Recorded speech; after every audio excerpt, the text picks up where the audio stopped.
आज शुक्रवार को मान्यता के अनुसार इस दिन प्रभु यीशु को कई यातनाएं देने के बाद सूली पर चढ़ाया गया था।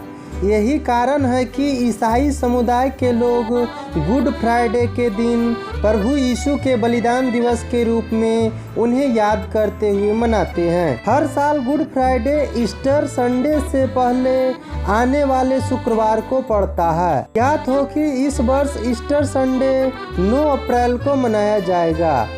ऐसे में गुड फ्राइडे 7 अप्रैल को मनाया जा रहा है। यीशु के समाज सेवी व धार्मिक कार्यों ने लाखों लोगों को अपना अनुयायी बना दिया था, लेकिन इन्हीं कार्यों ने कुछ लोगों के मन में उनके प्रति विरोध और घृणा भी जताई। गुड फ्राइडे के दिन क्रॉस पर उनकी मृत्यु इसी का परिणाम था। ईसाई चर्च के प्रारंभिक दिनों में ईसाई यीशु की मृत्यु और जीवित हो जाने की घटना को एक ही घटना मानता था। अतः पहले गुड फ्राइडे और ईस्टर 2 अलग अलग दिन नहीं थे। 4वीं शताब्दी के अंत तक आते आते यरूशलेम ने पवित्र सप्ताह के सारे दिन अलग पहचान रखने लगे थे। यीशु का संपूर्ण जीवन एक ईश्वरीय योजना का पूरा करने के लिए था। इन्हें सलीब पर चढ़ाया जाना कोई अपवाद नहीं है। यीशु को तो पहले से ही ज्ञात था कि ईश्वर की इच्छा क्या है।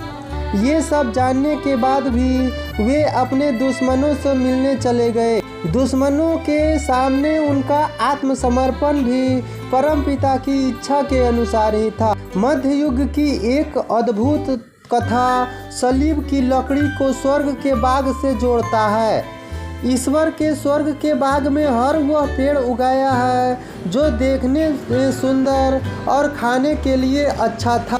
स्वर्ग के महान जीवन वृक्ष के बीज युगों युगों तक बोए जाते रहे। उन्हीं बीजों में से एक बीज से उगे वृक्ष ने यीशु की सलीब के लिए लकड़ी उपलब्ध कराई। एक बार फिर ईश्वर अपने बेटे यीशु को सलीब के जरिए नए जीवन का तोहफा देता है और मानव जीवन में स्वर्ग में लौट आने का आमंत्रण देता है। यीशु को बचाने के लिए पीटर का अपनी तलवार इस्तेमाल करना एक पापमय कदम माना गया, क्योंकि यह कृत्य यीशु के पिता की इच्छा के विरुद्ध था।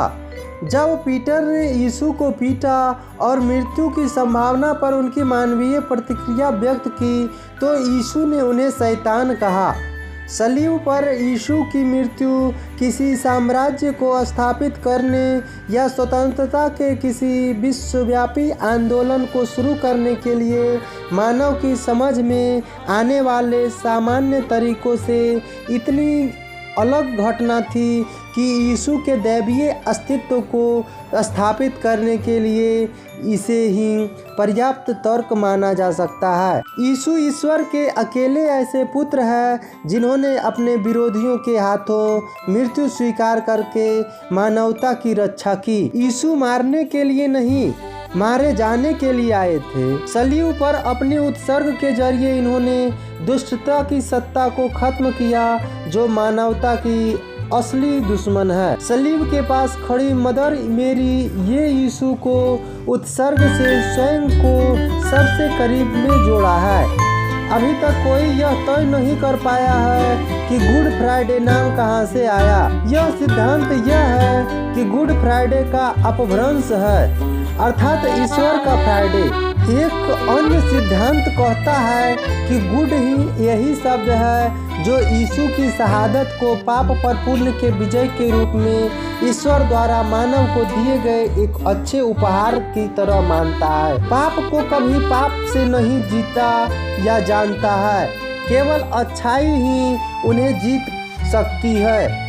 इच्छा को, हिंसा या अहिंसा और घृणा को दुश्मन के प्रति प्रेम की जीत सकता है। वही गुड फ्राइडे का संदेश है। जय हिंद।